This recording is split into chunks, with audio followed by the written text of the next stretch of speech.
Well, it was like reliving the first day over again. You know, between the victim impact statements and the pictures of the scene, and trying to even present or tell people what a devastating loss we've suffered is difficult to put in words. Yeah, everything she said, these past few weeks coming up to this have been excruciating.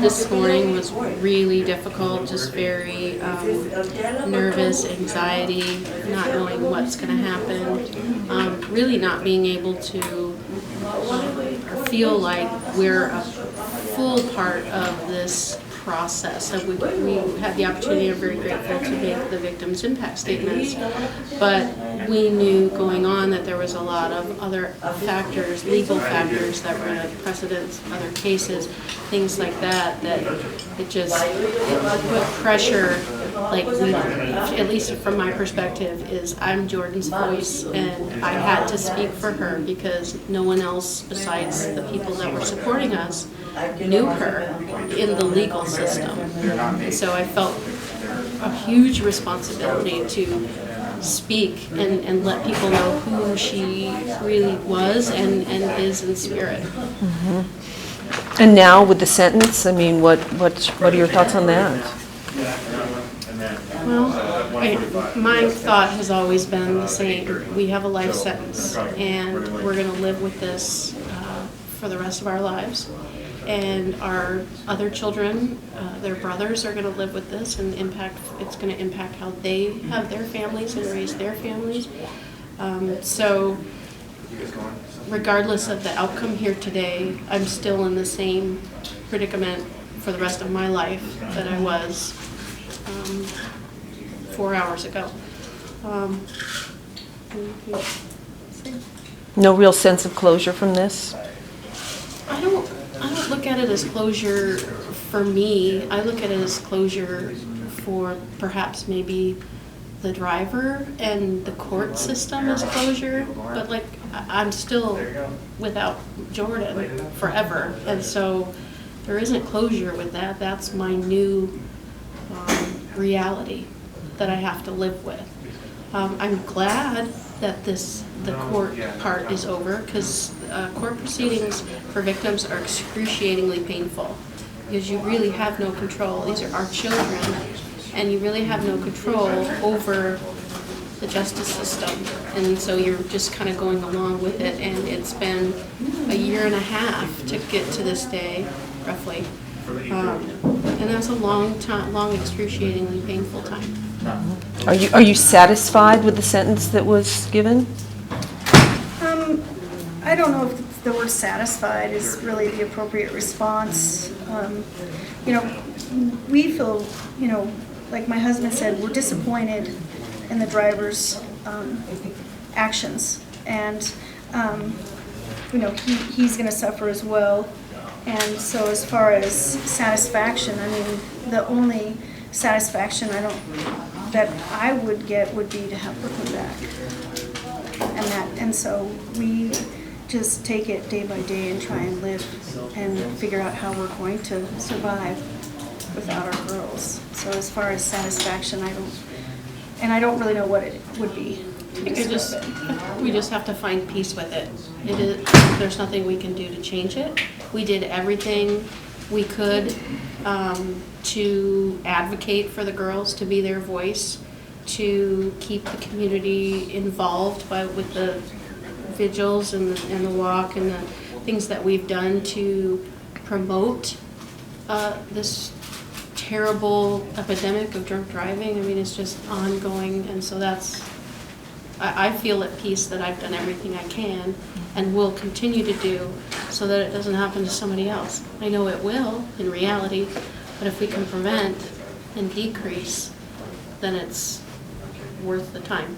So you'll continue, what's next? You'll continue with your advocacy, or?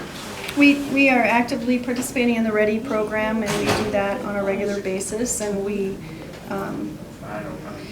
We'll continue to do that.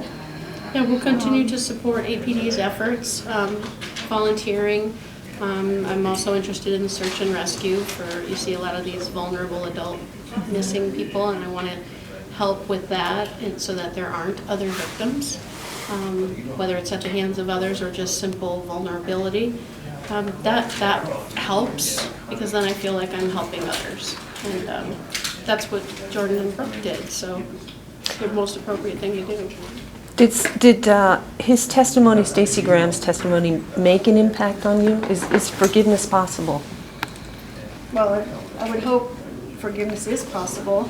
Otherwise, we're in for a long road. But I mean, it did touch me. Certain things that he says, and we have never said or insinuated that he's a bad man. We've never said that. We've always stood by our belief that he made a very bad decision and one that could have been prevented.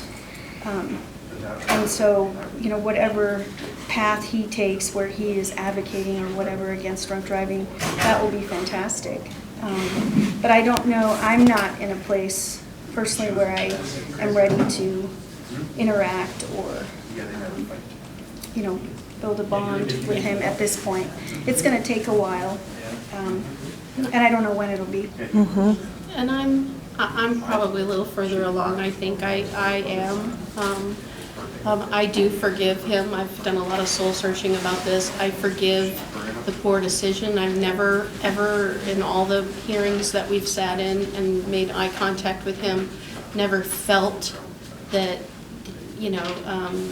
that he was not fully in tune to what he did and feeling remorse. So for that, I feel some peace with that.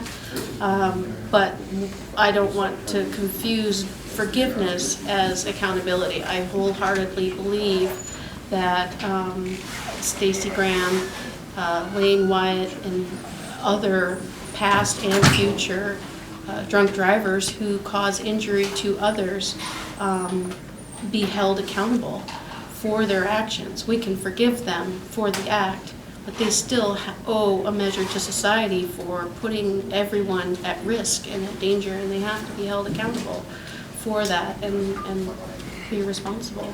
He talked about maybe having his daughters join you someday on a vigil. What did you think of that? Well, I think actually one of his daughters went to school with Jordan and Brooke. I can't remember the details, but I would be open to that. Yeah. Because you can't hold this against his daughters. No. They did nothing, and so we're just not that kind of person. Right after the girls passed, we were hyper concerned about the kids, all of their friends, and the impact that this was going to have on them. And so we both agree 100% that we want to protect kids. And his kids are just kids. They're not responsible for his actions. The fortunate part is that he's still here, so they can still hear his voice and maybe go visit him and see him and send him cards or draw him pictures. So they still have him and access to him. So that's a blessing for them. But I don't hold any ill will or anything towards his family members. His parents were here. Because that's not their fault at the choice he made. So you found strength in each other throughout this whole process? Us? Yeah. Did you? Yeah, I really don't like her. No. Yeah, we're holding arms, but we're pinching each other really tightly.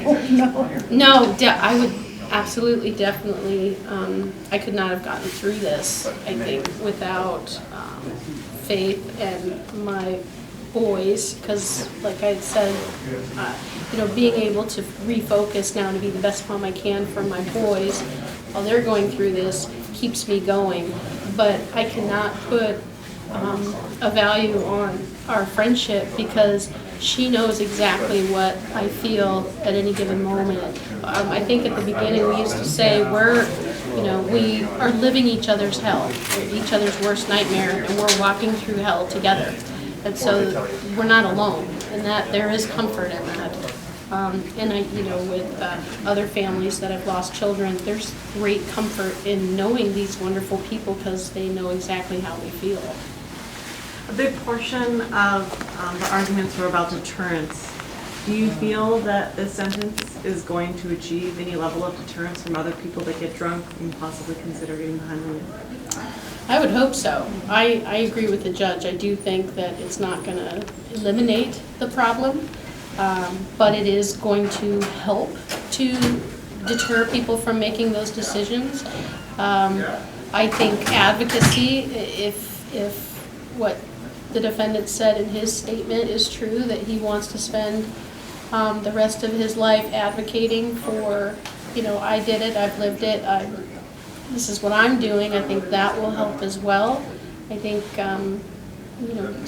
educating the community, the public, go even as far as going up to legislative levels and getting stricter laws, because I also believe, in my opinion, that our community is also responsible with the amount of alcohol consumption that goes on regularly, that businesses who make profit off of alcohol should be held to a high standard of monitoring how much alcohol their patrons are consuming.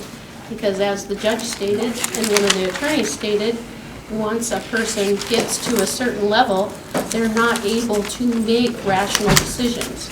Therefore, it takes the community to act appropriately. And now, I'm not advocating for anybody to interfere, but simply call 911 and let the police intervene, and they will. They've made a promise that they will. As long as they are available, they will respond to every dangerous driver, drunk driver situation. And it's a community-based problem, at the state level, the community level, and it's going to take everybody to join together to make an impact. I know you mentioned that leading up to this, you had a lot of emotions about anxiety and just anticipation, and going through court is so difficult. Now that we've kind of gotten to this sentencing point and this part is somewhat finalized, what do you feel your emotions will be moving forward from this day, from this moment on? What's you? I'm going to be the same. I mean, I have good days and bad days. I live each day trying to find a moment of peace, because I don't know if I'll ever truly be happy, because I'm without my baby girl, and so I don't know what that looks like, and it sure as hell hurts. Sorry, believe me. But I'll just continue to do day by day, finding moments of peace moments of joy and peace, and take it day by day.